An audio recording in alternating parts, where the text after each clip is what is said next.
and welcome back to another episode of The Greatest Show in the Galaxy, the show where I, the curator, discuss my personal favorite show of all time, personal favorite franchise of all time, Doctor Who. And today is the start of a brand new month, and with that, a brand new topic.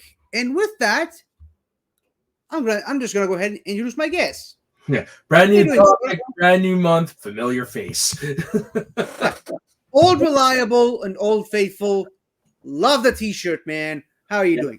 I'm doing pretty good, looking forward to discussing fashion. Yeah. So that being said, I gotta say something. So while I was coming up with an idea for the topic last week, when I ended last week's episode, I had my idea for the topic already in my head. I knew what I was going to do. I knew which topic I wanted. And I just couldn't secure my guest for today. You know, things happen. So I kind of had to reshuffle, reschedule. I was going to have a guest, one guest for the full month. Okay? But you know, as I mentioned, things happen, and well, I couldn't really schedule the same guest for the whole week. Which explains my reaction to the text this morning. When did I agree to this? You didn't. You didn't. But yeah, so here's the thing. So I had to reschedule with my other guest. So I just decided to use one of my backup topics. You know, not the topic I wanted to do, just a different topic that I spent half the day working on, or rather all weekend working on, and then I just completely changed the topic last minute this morning because that topic I couldn't quite get a handle on that topic. So I got another one this morning. Nice. Yeah. This just shows you how wibbly wobbly flip floppy my head is most of the time. So you ready to talk about the show? Yep. But first, we have a stop along the way. You have a what? Your birthday section. Yeah, I was gonna do a thing. Never mind. So the birthday section. Okay, so we are doing birthdays from the 29th all the way to the 4th of the month.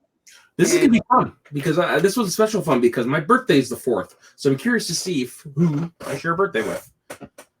Probably no one you recognize. Fuck. Okay. Okay, so on the 29th of August, here's a name I've been wanting to have on this birthday list for quite some time, and finally got to have him on here, Mr. Peter Miles. Miles. Is that his last name, or is that how long his forehead goes? I couldn't help myself. I'm sorry. Don't forget to like. Sorry. So thank you for that. So Peter Miles, are you familiar with the name? You may have mentioned it once or twice. No, but I have a feeling I should know it, and it's got a funny story attached to it. Yeah, it was from the trivia match that I had with Raiko. See, that's where my mind was going. I just wasn't sure. Yeah, so he had several roles in Doctor Who, but he's obviously most famous for playing Nyder in Genesis of the Daleks, the right-hand man to Davros, a role that he reprised in Big Finish years and years later in the I, Davros series on Big Finish. So yeah, they got the same guy to play that character, and I just love it when Big Finish does these things. I think it's great. Nice. So going from that major downfall, On the 30th, Alice George. Yeah, she was seen in this picture. She was Courtney Woods, a sort of pseudo companion during the Peter Capaldi season with Clara Oswald. You remember that season, right? Oh yeah. She was horrible student to Clara, Yeah, and they I took her remember to the moon for some reason, and then they came back. No, I remember her. Yeah, the less said about that, the better. And speaking of less said about that, the better. On the 31, Roy Castle, who played the movie version of Ian Chesterton on the Peter Cushing movie, the first Peter Cushing movie. And, well, I did not like the portrayal. Oh, really? Yeah, not at all. And on the 30th, again, we have Miss Yasmin Finney, who will be the new companion to David Tennant's 14th Doctor in the upcoming 60th anniversary specials. Which it was just confirmed for sure that this is indeed Donna's daughter. It was just confirmed yesterday. Dr. Donna daughter. Yep. Try saying that 5 times fast. And on the 31st of August, Miss Holly Earl. You probably don't remember her, right? Probably not. Probably played a young girl of some sort. Yep, definitely. Oh, Wild Shot in the Dark. It's from I can't remember the name of the episode, but I'm picturing it right now. She's like this little kid sacrifice voice. It's Matt Smith and a Clara. Am I thinking the right episode? No Clara in that episode. But is it Matt Smith? Yes. Clara. So it is. Would it be in the Pawns era? Around that era, yes. Oh, Dr. Widow in the Wardrobe. Yes! Little girl. Yeah, she was the little girl, a role she reprised on Big Finish in the Winston Churchill box sets. Nice. Yeah, so the little girl from that episode became Winston Churchill's nurse when she got older. Pretty cool. Yeah, it's the very first episode of Doctor Who I ever watched. That's why I kept it in. That's why I wanted you to work your brain. Yeah. Yeah. Because I'm trying to think like how many little kids play a big part in the story that I've seen. I'm like, Now, September 1st, we have BBC head of script department, Donald Wilson. Oh, he definitely looks British. On September. Yeah. Show me you're British without telling me you're British. Mm-hmm. Yeah. So, yeah. Funny story about Donald Wilson. So he was the head of the script department, while Sidney Newman was the head of the BBC drama department. One of the villains in the William Hartnell era was a surprise plot twist in one of the two-parters, and they didn't want to give it away that the same actor was playing both the villain and a different character in the episode. So instead of crediting the same actor as both characters, they created a fictional name, Sidney Wilson. Oh, nice. Yeah. Still one of my favorite Doctor Who behind-the-scenes stories of all time. Also on the 1st, here's an actor you might have heard of, Bern Gorman. Yes, I love this dude. Yeah, he played Owen Harper in the Torchwood series, a role he continues to play on the Torchwood Big Finish range, as well as several other roles on Big Finish. But not the first place I saw him, though. Let me guess. Dark Knight Rises? Yep. Yeah. My first experience with him was on Torchwood, but then he also showed up in the Pacific Rim movies. And I love those movies. A lot of big movies. I love this dude. I love him. Yeah, and I loved him as Owen, and I loved his second season arc. Like it was just so out there, but it was awesome. And he really shined in that second season. Oh, 100%. I mean, like spoilers. Basically, he dies at the end of the first season, but he's brought back to life as a zombie of sorts. He dies halfway through season 2. Oh, I thought it was at the beginning. My bad. After season 2, they bring in Martha Jones as his replacement for a couple of Right. episodes, and have a whole episode just talking about him being dead alive. Yeah, It's a and then he comes back as like a zombie, and it's just like, my God. yeah, and you know what? The more you watch Doctor Who and its subsidiary areas, but the more you realize death is just character development in Doctor Who. Death is just a concept. No, it's not a concept. It's just character development. Just look at how many characters just get better because they die and come back. Rory is the number one that comes to mind. I love him at first. But when you get to the last Centurion and everything after that, it's just top notch. And Captain Jack. Yep. Strax. Yep. River Song. Yep. I mean, hell, the Doctor himself. Naturally. The Master. The Master, yes.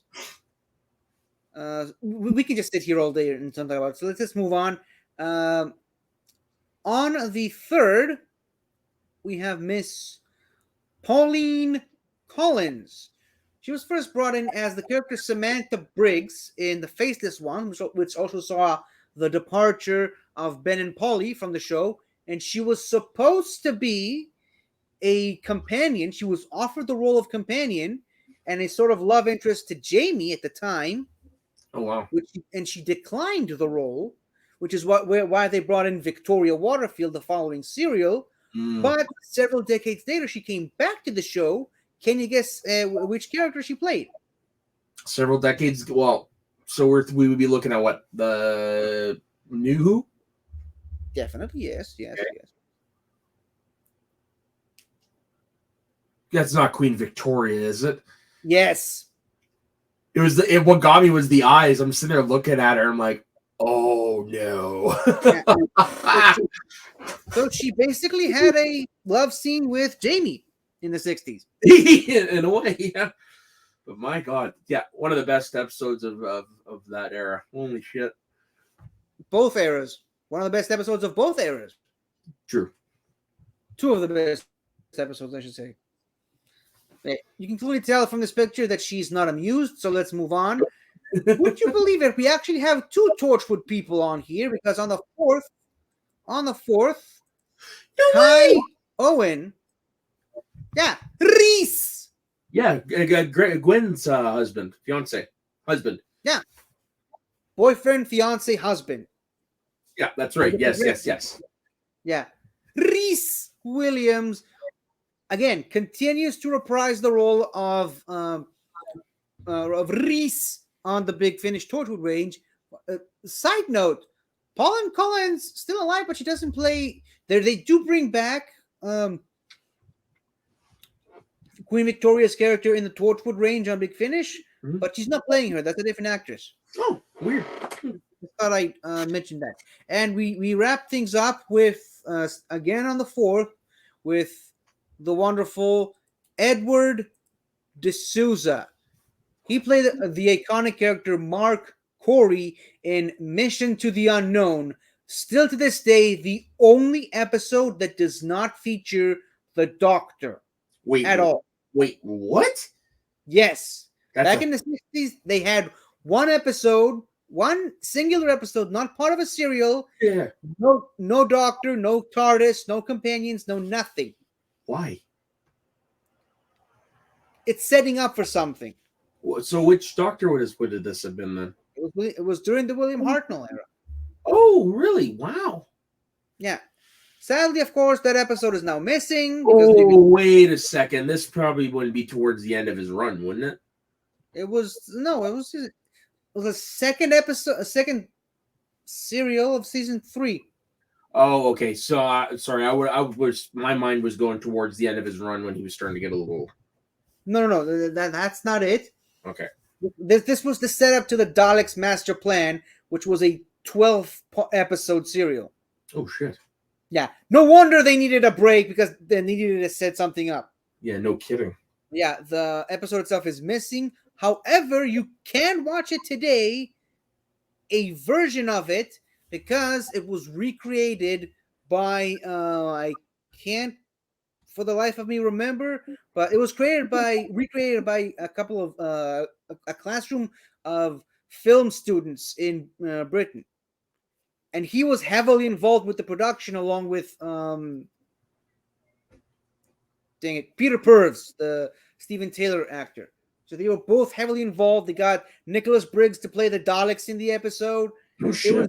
It was a full-on production. They like these kids from a university kids basically make an episode the way it would have been made in the 60s. Oh wow! It's a very inspiring tale. It's on the Doctor Who YouTube channel. You can go and check it out. I encourage you to do so. Play two other characters on Big Finish, but I mean, it's Mark Corey is the big standout here, and he'll be turning 91 tomorrow. So, I just want to say, like you talking about last episode, actually reminded me of something I just heard the other day about this woman named Marion Stokes. You might find this interesting. She was an American access TV producer, activist, librarian, and archivist, and she recorded everything on multiple networks 24/7 for many years. There are over 71,000 VHS and Betamax tapes. So there's a chance, 50. There's a chance she might have some Lost Who episodes. I mean, in that same season I just mentioned, the opening serial is Galaxy 4.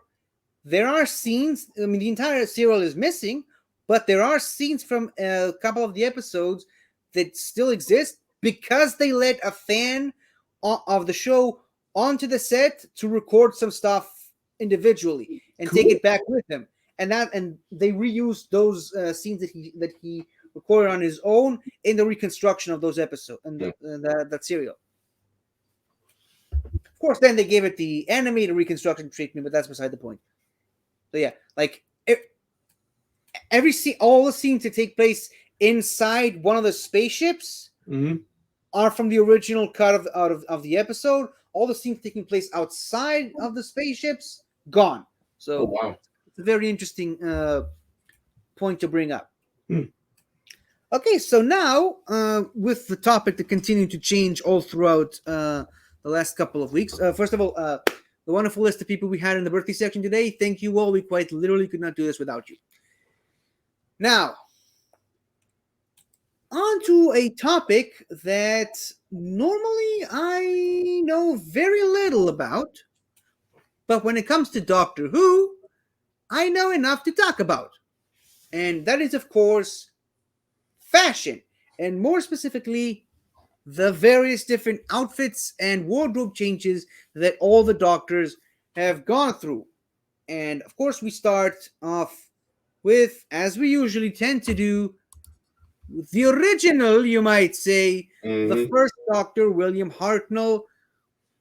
This was really before they had the idea of making specific outfits for the Doctor that would stand out in a crowd. I mean, he just look at this picture. He's just dressed as an average English gentleman. Yeah, with the square shape pants, the sort of the white what's that even called anyway? The white shirt underneath, the black jacket, the ribbon bow tie, and dress shirts. The what? They're just called dress shirts. I don't know if that one has a technical name, but I think they do. I just don't know. But yeah, of course, what really completes this is look at that walking cane. Totally. Yeah, I like that walking cane. I just noticed the spiral in it. Yeah, it's great. That's why I love it so much. And he uses that cane to beat some people up whenever he needs to in some of the episodes. Naturally. And it's a really good looking walking cane. Well, one of these days I gotta go. I hope I never actually end up having to use a walking cane in my life. But if I had, this is the one I'd like to have. Not gonna lie, 50 people just use them for aesthetic purposes. So you can get one if you want. All right, fine. I just kind of feel bad because there are some people who need them for medical purposes. So for me, using it for just for showing off, I don't feel right doing that. Yeah, I'm just saying it's a thing. So All right.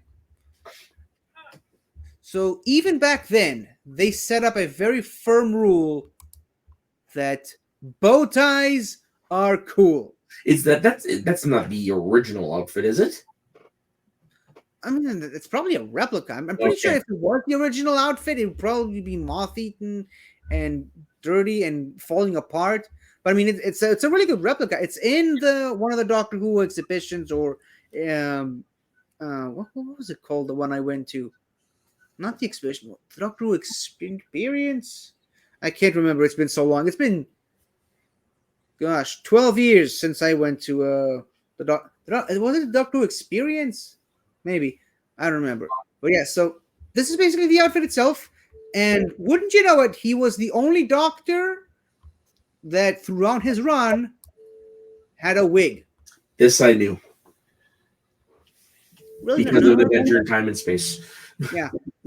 Oh yeah, yes, that's right. So yeah, some people do actually think that was his actual hair. No, that was a wig. No, that was a good makeup job. The what? Good makeup job. Oh, yeah, they also did give him a makeup job.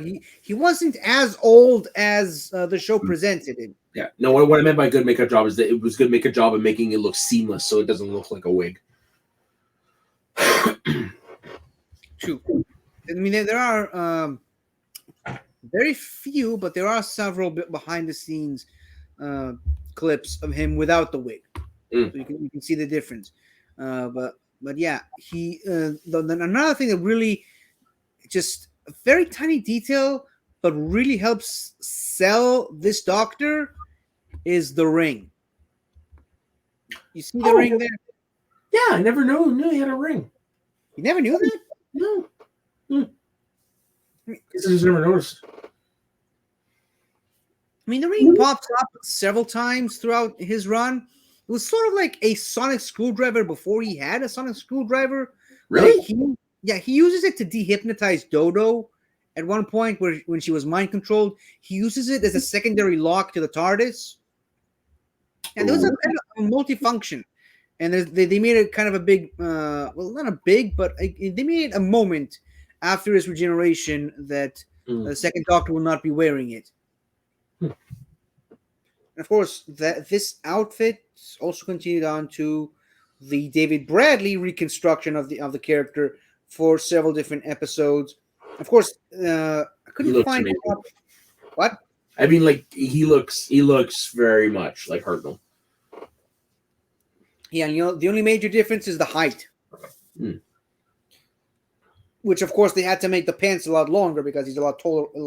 Well, naturally, yeah. Than Hartnell, but I couldn't really find good pictures of Hartnell with this cloak, but this cloak he got in the episode The Sensorites, which was the penultimate serial for season 1, and he just kept using it on and off. A couple of adventures we see him wearing it in Planet of Giants, the opening serial of season 2, and of course he was wearing it in his final episode, The 10th Planet, which of course was reused by Bradley in Twice Upon a Time, along with the hat that he was wearing in his very first episode.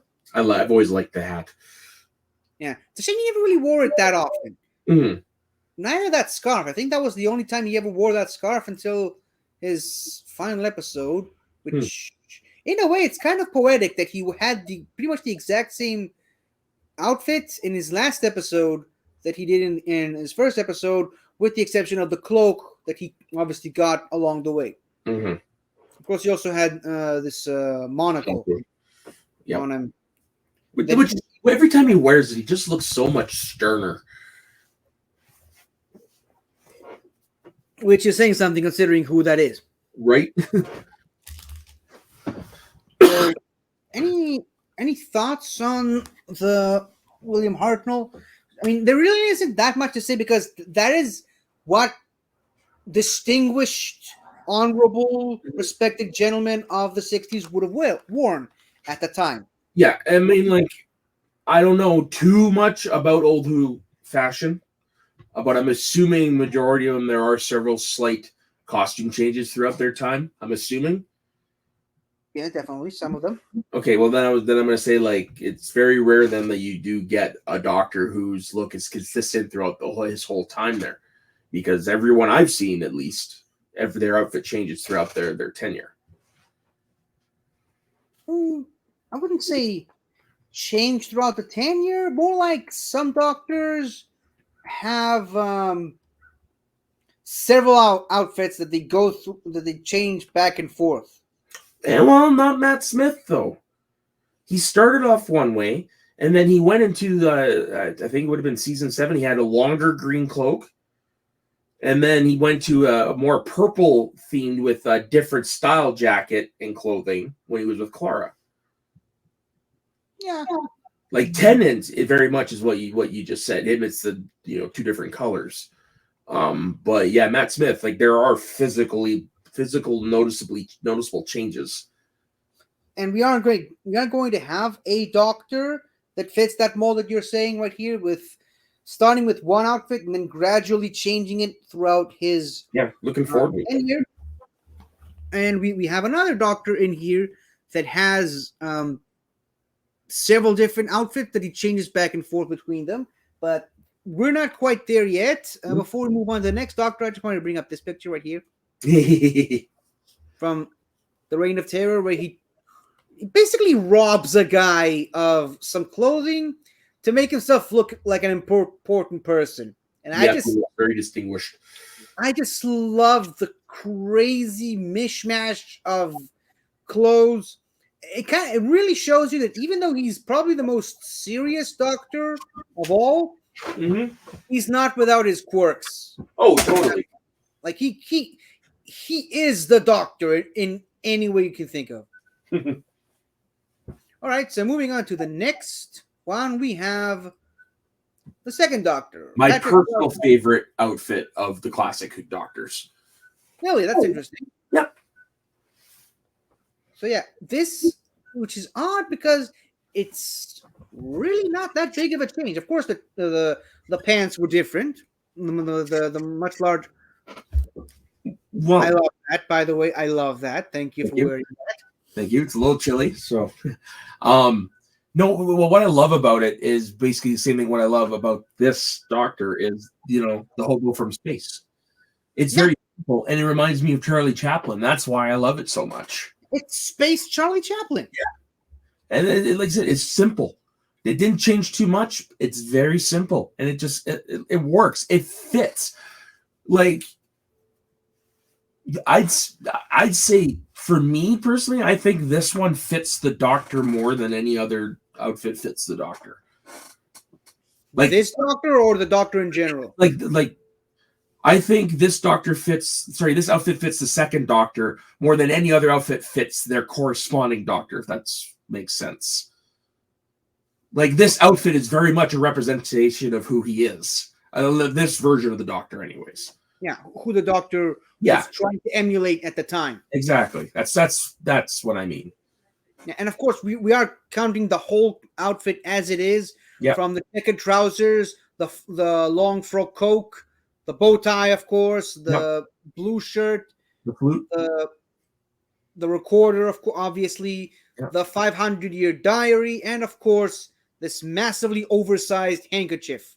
Yeah. Hold up. I've never heard of the 500-year diary. What is that? Well, just a diary that he kept pulling out every once in a while and looking at it. Okay. It was mostly during his early run, but it was a thing for the second Doctor, and at least in his early days. Mm-hmm. Of course, the second Doctor also has this Lederhosen that we barely see because he was always wearing that coat, but you can definitely see here. They're still using the same idea for the outfit in Two Doctors. Here's a better look at it. Might not look like it, but it's the second Doctor, so just ignore the makeup. Holy shit, what happened there? You have to watch the episode to understand, but this is the best picture I could find that shows the Lederhosen. Yeah, here's another good picture of him from the Two Doctors. Again, every time they keep bringing that Doctor back, this outfit always fit. Yeah. For the Doctor. And it's Charlie Chaplin with a little bit of Mo from the Three Stooges. The hair just reminds me of Mo. Yeah. And of course, in his first episode, he had this long, ridiculous hat that Patrick Troughton insisted on wearing throughout his run, and very quickly regretted it because he never wore it after that. After the first couple of episodes. Ew. What? It's an ew. You don't like it? Honestly, no. I mean, I don't love it, but I think it fits the quirkiness of that specific Doctor. I'm not against the idea of a hat on this Doctor. It's just this particular one, I don't know. Probably because it looks so cheap. Yeah. Okay, in some of the other stories, he had this beanie. That I like. Is that any better? Yeah, I like that. Now, this one I do believe is from Fury from the Deep, but I think he might have wore it in several other episodes. I can't remember.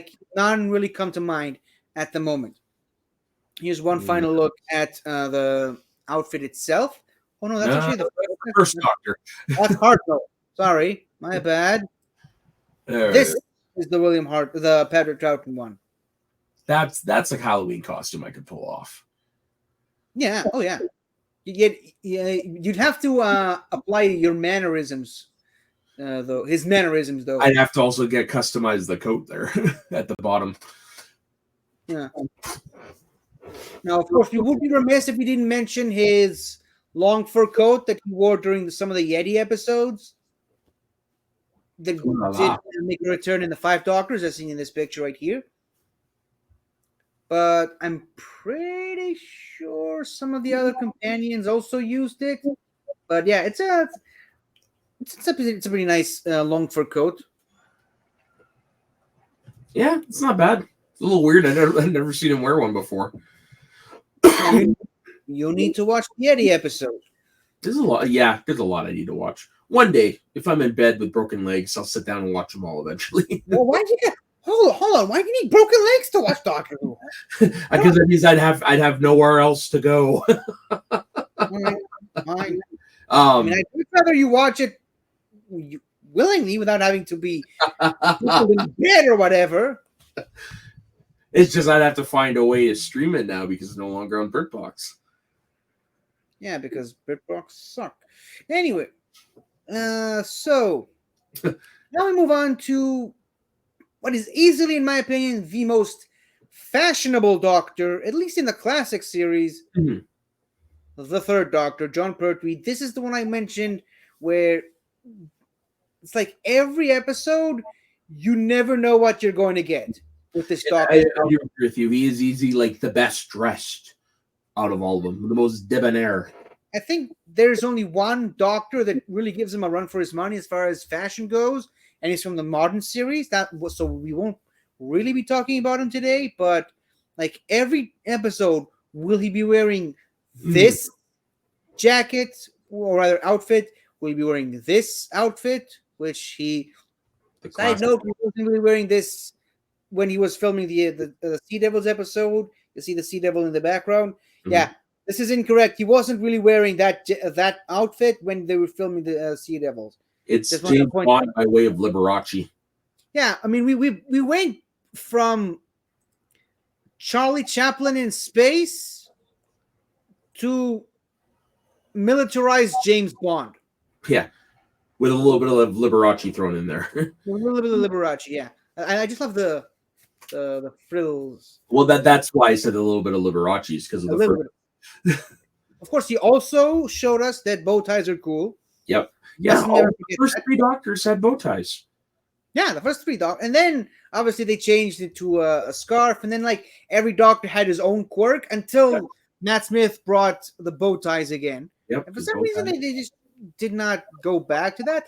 But I guess after Matt Smith put such a heavy focus on bow ties, it also would be like if one of the other Doctors started wearing a fez. It's like, really? Well, Jodie Whittaker wore a fez a couple of times.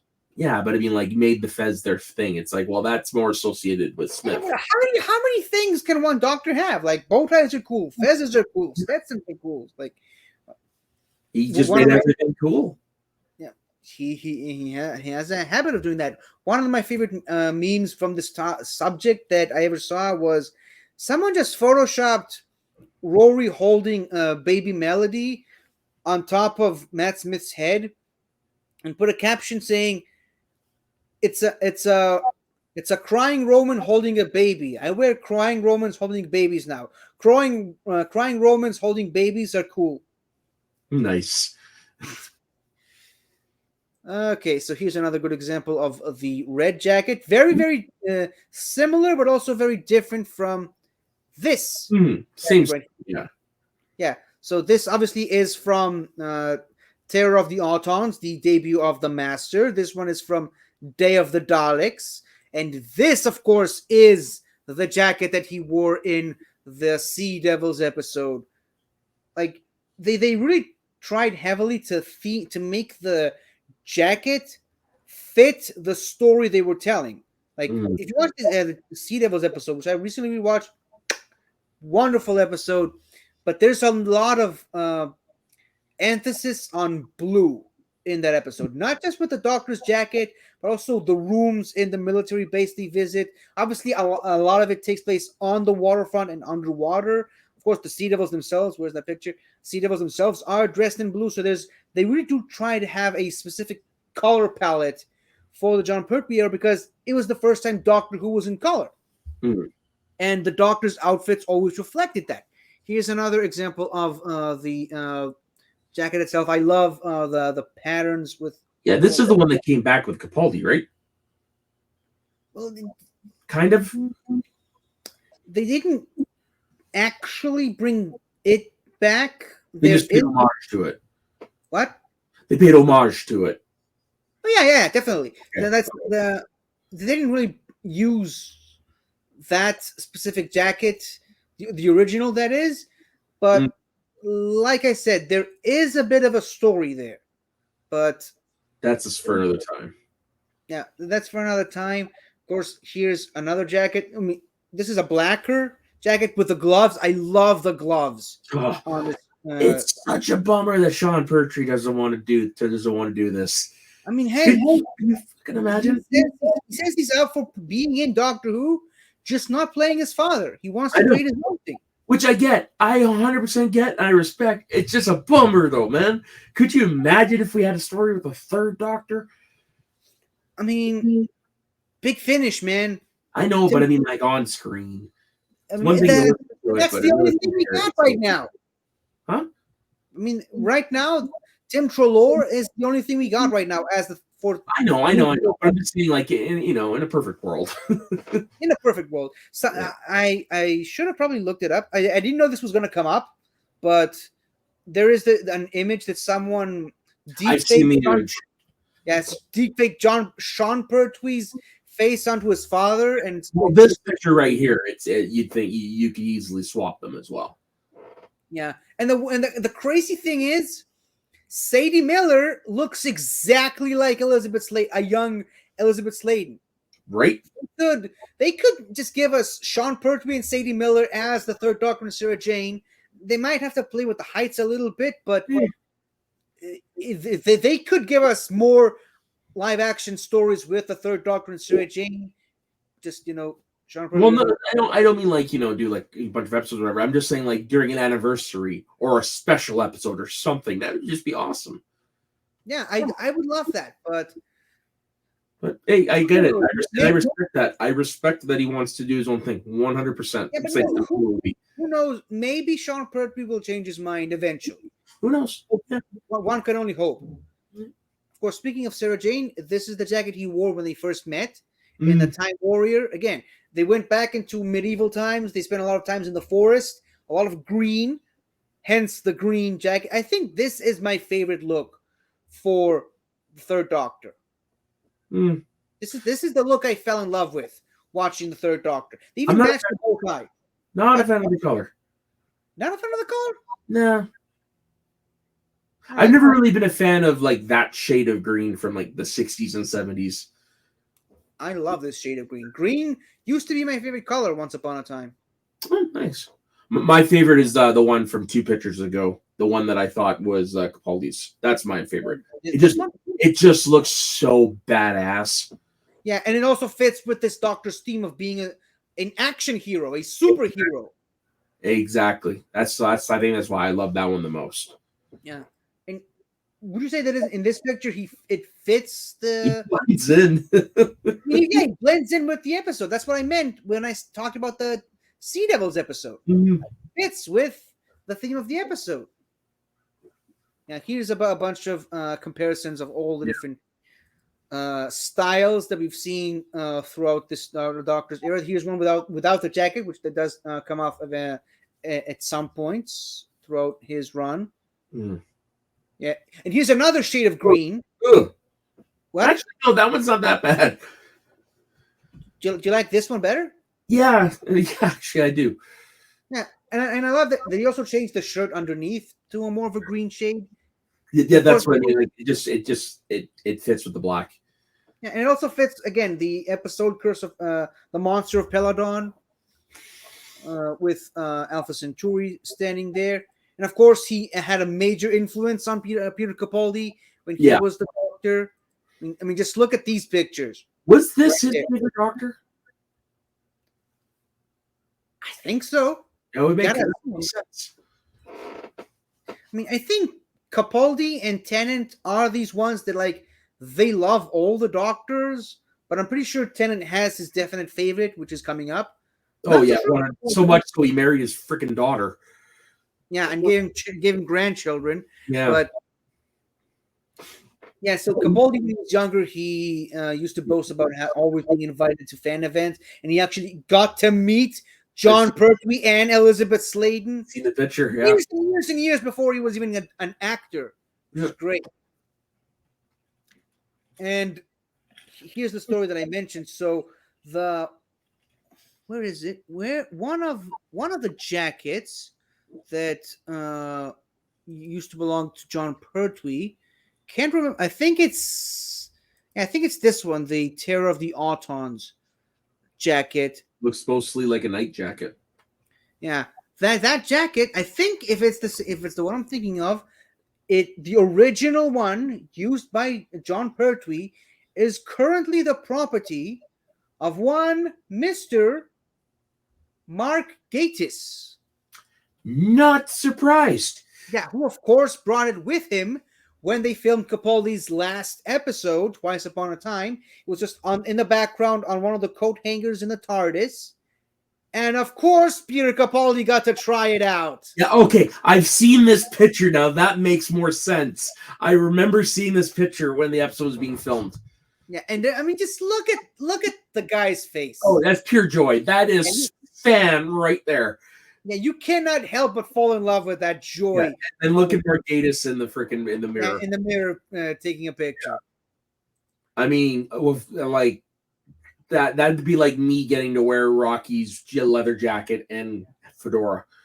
Yeah, it's like life goals achieved. Right. Yeah. And one thing that never really stops to astonish me about the hair. Yeah, I mean that's the hair he had in his final episode. No, I know that, but I mean, he really tried to emulate the John Pertwee-ness of it all. It's noticed. Of course, one of the main things that really stands out about John Pertwee is, dear God, that man looked good all the way into his 80s. Yep. Wait, 70s. Yeah, I don't think he made it to 80s. Yeah, he passed away in 96. I think he was 76. He was at the time the oldest Doctor before, of course, Tom Baker. That. Yeah, Tom Baker and now David Bradley as well. But I mean, I saw an interview with him in 76. What? Yeah, 76. Yeah. So I saw an interview with him and Sylvester McCoy and Sophie Eldred when Sophie Eldred joined the cast as the companion, and he's like, "Man, that man looks good." Oh, totally. Late 60s, early 70s. Like, you cannot make this guy look bad in any way, shape, or form. No, like I said, he's easily the most stylish out of all the Doctors. Yeah, and speaking of styles, here's another Doctor that had several different wardrobe changes. the Fourth Doctor. Dare I say the most replicated, like in terms of cosplay? Definitely, yeah. I mean, he's in the Simpsons, for God's sakes. Exactly. Yeah. Like his outfit. I mean, some people would argue that his outfit is the best of all the Doctors because of how recognizable it is, and not just that, it just how Doctor it is. Like that. This is an outfit that screams Doctor Who to you. Yeah, and not just that. This is entire era. Like it's penetrated even things like Family Guy. Yeah, I mean, hell, case in point, I'm wearing the scarf. Yeah, for every single episode of this show. And friggin' for the 50th, what's her face with the scarf? Osgood, same thing. Like, and even the Master, when he became the Doctor in the Power of the Doctor, he had the scarf. Mm-hmm. Like the scarf is an instantly recognizable thing for the Doctor. Like even if you watch David Tennant's first full episode, that is the Christmas Invasion, when he's getting dressed in that massive wardrobe in the TARDIS, you can see the scarf, the original scarf there. It's basically bow ties and scarves are the two, I'd say, most iconic things of Doctor Who wardrobe. Yeah, pretty much. And of course the vest, the hat. Is that another scarf? The red scarf? That's that is it's the same thing that Fred wears in Scooby-Doo, an ascot. Oh yeah, an ascot. And the long coat with the pants, and he's got the TARDIS key wrapped around his neck. And I think that this is the first Doctor that it's either him or Pertwee that made the argument that you cannot make the TARDIS key look like a regular Yell key anymore. It has to look this outlandish thing because it's a key to a time traveling spaceship that's bigger on the inside. It's got to look special. There was a picture earlier where that had Pertwee wearing something around his neck. It looked like that. Hold on, let's go all over all the Pertwee pictures again. At least I could have sworn I saw something. I don't remember. I mean, I'm pretty sure that in the Pertwee era, at least in his first season, he was still wearing the Yell key, using the Yell key for the target. Maybe that's what I saw then. Yeah, right there. Yeah, hold on. Let me just zoom in. I mean, it looks like a Nix. That doesn't look like the TARDIS key. But that is a very specific design. Yeah. I don't know. I don't know. So where is it? It's in here. Yeah, you can notice that you can tell that it's not the same thing here. But of course, the Tom Baker had this red velvety coat with the gray pants, and then he of course changed it to a more tweed-ish jacket with the long checkered trousers and the leather boots. This is the one that I mostly think of. Yeah, this is from the Invasion of Time. I told you to watch it. Didn't you watch it, by the way? I think I might have. All right, you might have. Yeah, I'll take a might have over a no. This is another wardrobe change from City of Death. Yep. Yeah, you can definitely tell the difference in the longer coat, the shirt. Yeah, and then no longer with the boots. It's like the trousers reach all the way down to the shoes. Mm-hmm. And you'll notice he's got this sort of pin on his coat. It's like if I could have found a close-up look, I would have shown it to you. But basically, it's like a painter's palette with a couple of paint, not brushes, paint tubes. Interesting. Which is very fitting because that episode was heavily focused on Leonardo da Vinci. Here's another close-up at something else he used to have on his jacket with these flying ducks. Here's another look at the outfit itself. So this is from the Ark in Space, if I remember correctly. Still season 1. This one is from, again, season 1, a Genesis of the Daleks, if I remember correctly. And this one is actually, that doesn't even make sense because it was all supposed to be wearing the same outfit. So maybe this is a different. Oh yeah, no, actually, maybe this is from Face of Evil. the brown jacket, because suppose it does fit the color palette of the environment that he landed on, much like John Pertwee. And they really tried to fit the Doctor's outfit to the era he landed in, or the area he landed in. And then, of course, in his final season, he got a complete overhaul with this really monochrome long red coat. Even the scarf was no longer multicolored; it was mostly same colored. I still like this wardrobe. Just I much prefer the more colorful look for the Doctor. Feel like the Doctor though. But it does fit where the Doctor is at in his current state of mind in that season, because this whole thing tries to emulate the fact that this Doctor is now. This is his 7th season, so he's been the Doctor for a while. He's a lot older now. He's a lot jaded with the universe, and this is a Doctor reaching his end. And of course, this is the first season with John Nathan Turner as showrunner, and he wanted a much more consistent look for the Doctor, and you're going to see that with some of the other Doctors coming up. So that's why he gave it the massive wardrobe change. And of course, this design, or rather this wardrobe change, bled into the comics, which were now becoming more prevalent with Doctor Who, with the emergence of Doctor Who magazine, which up until that point they had the colorful, whimsical, bohemian Tom Baker wardrobe, and a couple of weeks or months after the debut of or rather the premiere of Tom Baker's final season, they changed the Doctor into looking like this in the comic book pages, which of course didn't change, of course, every time they introduced a new Doctor. But here's another good look at this final outfit for the Doctor, and I'm pretty sure. Hold on, I think. Yeah, I don't remember if the question marks on the jacket were added before the final season. There's question marks on the jacket. Where? So no. I asked. There were question marks on the jacket. Sorry, my voice is still not well. Well, if you look at this picture, you notice the question mark on the white side of the jacket. Oh shit! Okay, on the lapel. I'm pretty sure they were added before this final wood outfit, but I can't remember at the moment. But of course, the question marks were far more noticeable with the next Doctor, 5th Doctor, Peter Davison, and this is really where we start to see the Doctors having a singular, consistent outfit for the most part. And this one is actually very heavily themed, as seen in this picture.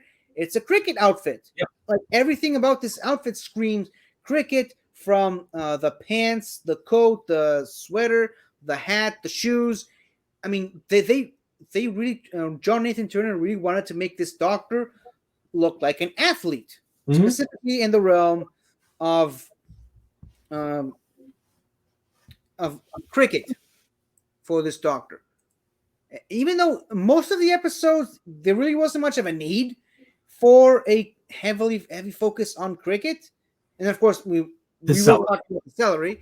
But yeah, he was wearing that same outfit for all of his episodes, with the occasional episode that necessitated, wearing a spacesuit or in Black Orchid. But it's a primary outfit. Like I was going to say, I've never seen a picture of Peter Davison as the Doctor in anything but. Yeah, even in Power of the Doctor, when he shows back up, he's wearing. Yeah, even then, which was very weird. Yeah, because he was following up Tegan's memories of the Doctor. Yeah. So it makes sense. Yeah, all these different poses. And of course, the celery, which he got in Castrovalva, his debut episode, and continued to have on his lapel all the way up to this final episode, The Caves of Androzani, where we finally got an explanation as to why he's even wearing that celery stack in the first place. And which is? He's allergic to certain types of gases, which can be found on a variety of planets. And if the celery turns purple, that means that this particular type of gas can be found abundantly on this planet. And in which case, he just eats the celery and he's immune to it. Very, very Whovian. Yeah, out of left field. Yep. Yeah, you can see the. Ironically, he really only ever played cricket properly in one episode. Mm-hmm. I've seen video of that one. Yeah, but of course, it became such a big major part of his character that they added that to other Doctor Who mediums like Big Finish and the comics. And so this is why not have the Doctor have a hobby?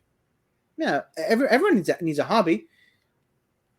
So yeah, this is very clearly an iconic, very remembered style. Very much so. The Doctor. So now can we move on? Right there. What? The ultimate Doctor Who fanboy right there. Yeah, him and Capaldi. Well, no, I think he went there. I think he's further than Capaldi for the one reason: married the Doctor's daughter and had the Doctor's grandchild. That's the. And he's the Doctor. That will take it further than anyone. And you know what else? He's 2 doctors. So take that, Capaldi. Like, holy shit. So should we talk about a Doctor that's very controversial when it comes to his fashion? Of course, and one who wanted a completely different outfit than one he ended up with. That, like, how he went from from the outfit he wanted to this is still to this day one of the biggest mysteries in Doctor Who of all time. Yep. But yeah, the 6th Doctor, Colin Baker, with I don't even know what to call it. What to call this? The Technicolor Dreamcoat with the yellow striped pants. The fashion vomit. What? Fashion vomit. Fashion, or rather, in other words, John Nathan Turner wanted to make this Doctor as colorful as he is. Or he just hated Colin Baker from the offset. He got him the part. Like they were really good friends. He got him the part in Arc of Infinity, and that's what gave him the idea of casting him as the Doctor later on. Mm-hmm. Like, hey, would you like to be the next one? Sure. Yeah. Okay. They were good friends right up until, of course, the end. He fired him, and that's a whole controversy right there. So we're not going to talk about it, but yeah. So the long, colorful coat, I don't even know what to call it. The rubber, the ribbon thing, polka dot ribbon, the colorful sleeves, the cat pins on the lapel, flannel. Flannel. I don't know what to tell you, but except I love it. Naturally. I love this design for the Doctor. I know it's weird, but you know what? The Doctor is weird. It looks like an acid trip. I get it. Yeah, it's. I think this just fits. This is something that the Doctor would wear, especially this one. So I know I know it's an unpopular opinion. I'm in the minority, but I love this outfit. What can I say? I love it. It's very doctory. It's something the Doctor would wear. I would not. I refuse to apologize for it. Hey, like I said, I get it. Cool. At least you get it. Now, of course, there was an alternate idea for the jacket, much less colorful, more bluish, which was, I believe, supposed to appear if Colin Baker had what? I like that. Yeah, this looks great. Yeah. This would have been the Doctor's outfit had he gone on to another season like he wanted to, or rather like he was supposed to, without interference from outside. I think this outfit will look great, and he is really one of my favorite Doctors, not because of the TV stuff, because of the audio stuff, where I suppose not having to look at his outfit is a big plus for a lot of people, especially Colin Baker. But he hates that outfit? He hates that outfit, but don't blame him. Rather, he hated it at the time. There was not a single person who did not hate that outfit, except for maybe John Nathan Turner. But I think over the years, Colin Baker he owns that outfit now. Like, he knows it's bad, he knows it's terrible, but you know what? That's my Doctor, that's my outfit, that's how I my doctor chooses to dress. I get it. And yeah, that's his thing. Like he does wear versions of that outfit at conventions and stuff. So Yeah, there you go. at this point, like that's the doctor's outfit. He's owning it, and you know what? Respect to him for it. Yeah, totally. And now on to the final doctor. I'm curious to see what you'll think of this wardrobe choices from the Sylvester McCoy doctor, the more Renaissance men type look of going back to the English gentleman type thing with the long trousers and the really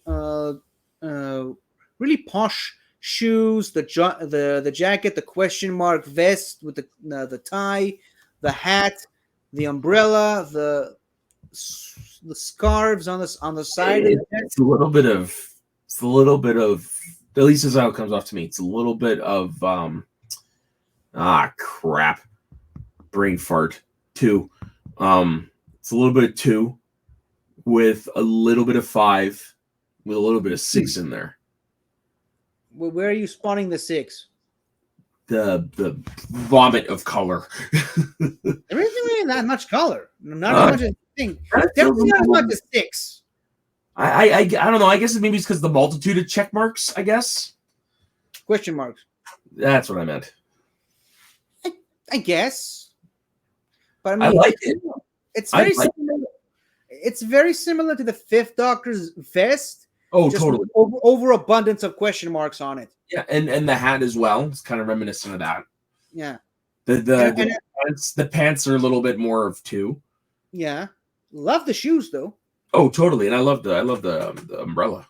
Yeah, and the umbrella. And the question mark motif carried over to the umbrella, which also very much fits this doctor, one of the more mysterious doctors. This is the one that is very synonymous with the question mark, that's for sure. Yeah, this is the one that really before Matt Smith and Stephen Moffat did it, this was the one that really popped the question, Doctor Who. Yeah. This was where the idea of who is the Doctor really started to come to the forefront. And then, of course, BBC canceled it, but that's beside the point. We're not going to get into that at the moment. Here's some more, a much better look at this looks like it's fit for a child. I'm sorry. Well, he's not a big guy. He's the shortest Doctor. Yeah. So that makes sense. It's him, and then Jodie Whittaker, and then like Hartnell and Troughton are in a tie for the shortest Doctor.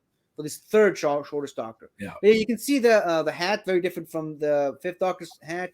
The scarf, as I mentioned, the handkerchief is back. Probably not the same type of handkerchief, but yeah. And of course, in his final season, he changed his jacket to a more brown jacket. And I think he also I like the other one. What? I like the other one. I like it too, but not really necessarily for the reasons you might think of. Mainly because in the final season, he didn't just change his jacket, like his whole personality changed. Yeah, I heard that his attitude kind of changed. He kind of started getting a little bit more darker. Yeah, to me, there are 2 versions of the Seventh Doctor. There's the goofy, quirky clown, and there's the mysterious Machiavellian maestro Seventh Doctor. Which the more stories that come out between of this Doctor in any medium ever, the more the differences between these 2 sides of the same coin start to become apparent. It's like a Jekyll and Hyde sort of thing. Yeah, actually, it's definitely like that. Like if you see a Big Finish thing with Sylvester McCoy wearing the white jacket, it's the goofy clown Doctor. If you see him wearing the brown jacket, which is also where the Virgin New Adventure novel series comes into play, that's the mysterious Machiavellian maestro Seventh Doctor comes into play. Side note, I do not like that side of the Doctor. I love the goofy clown version. Again, just like the Sixth Doctor, I realize I'm in the minority here, but I do prefer this side of the Seventh Doctor to this side of the Seventh Doctor. Which is one of the reasons why the Seventh Doctor is close to the bottom of my list as far as favorite doctors. Is because of this version. Yeah, it almost feels like a completely different doctor, and yet still somehow the same doctor. It's weird. Like I said, Jekyll and Hyde. Yeah, Jekyll and Hyde.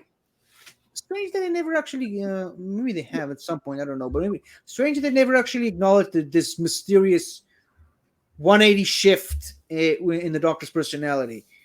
In any of the other Ace must have at some point. I suppose. Even if they haven't, they will at some point. McCoy's still alive, of course. But yeah, he also had another wardrobe change towards the end of his era, the end of his run for the 1996 TV movie. Hold on. Forgot to bring up this picture. I really like this picture right here of an older McCoy. Yeah. Still looks like him. Yeah, and it still fits. Yeah. And you know what? This picture also showcases the two sides of the wall. What? Just how sure he is? Yes, that, but also the two sides of the Doctor. The cheerful, clownish version with the brighter jacket, and the darker version with the darker jacket. Yeah, I see that. Yeah, and of course the Doctor also, circling back to this, the Doctor got a big, massive wardrobe change towards the end of his run in the 1986 TV movie where he regenerated into Paul McGann's Doctor. But that is a story for another time. Very much so. Yeah. I was actually wondering if you were going to include him in the new Who or modern or in this one. I definitely thought about it, but I think we're going to lump him in with the other in-between Doctors. Makes more sense, I guess. So what did you think of all these Doctors now? I've always loved the outfits of the Doctor. Like, in my opinion, maybe outside of 6, there's not really a bad one. That one's the most outlandish for sure. God. I don't know how anyone can take that seriously. But yeah, no, I mean, the Doctor's always had a good fashion sense. There's only been 2 scenes where the Doctor's going through his wardrobe to find his outfit. Is there? This one and the modern series with the Lieutenant. Okay, so there's only the 2 instances then. Okay.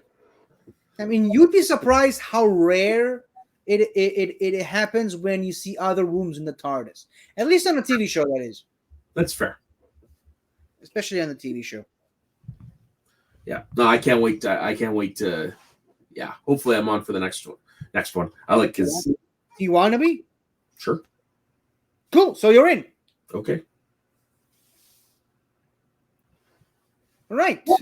So, some of these pictures got a little bit out of whack, but here's another close-up look at the 7th Doctor. Like when I think of McCoy's Doctor, it's definitely this outfit. Yes, for me too. I wanted to cosplay him for Purim this last year, but which is for you technically this year, but like 700 pounds just for this outfit. Jeez, no thanks. Can't you just find someone local to make you the vest? Yes, but by the time I got to that, I just ran out of time. Next year. Yeah, that's why I unfortunately decided to go. Well, not unfortunately, but just I kind of had to go with a different Doctor for this year. Last year for me, this year for you. It's very complicated. Yep. Yeah, here it is. Yep, I remember that picture. With the jelly babies and all. And, of course, the sonic screwdriver. So, Mr. Soda, we're not here to talk about my Purim choices. Where can the good people of the interwebs find you, my friend? You can find me on my personal Instagram and Twitter at soda_the_saxman. You can find me here in the Northern Entertainment Group on many adventures with 50 here and over on the So Diggin' Wrestling channel where I just talk wrestling. Cool. And you can also find me every Saturday, every Monday on this show, The Greatest Show in the Galaxy. Every Thursday with this wonderful gentleman on the Farm with Flags. And also on my YouTube channel, 50 Shades of Geek, where I upload every single week a weekly review of every single Doctor Who episode from 1963 all the way to 2022. And hopefully by the time this episode comes up, my dispute with the Wheel in Space, or with the BBC over the Wheel in Space, will have cleared up, and you can see the season finale of the second Doctor's second season. Hopefully that comes to pass. But you can also find other of our friends all over the wider Benverse at large, with other channels such as Something to Talk About, Galaxy Geeks, Multiverse of Geekdom, Movie Lovers Unite, The Midnight Cinema, A10 Reviews, and of course In the Front Row, which is not pictured on this thumbnail. So thank you all for watching. Please let us know what your favorite Doctor Who outfits are from the classic series, because we will get to the modern series next week. And until then, everybody, don't forget, in the words of Missy herself, Don't forget to like and subscribe. bye everyone. Thanks for watching.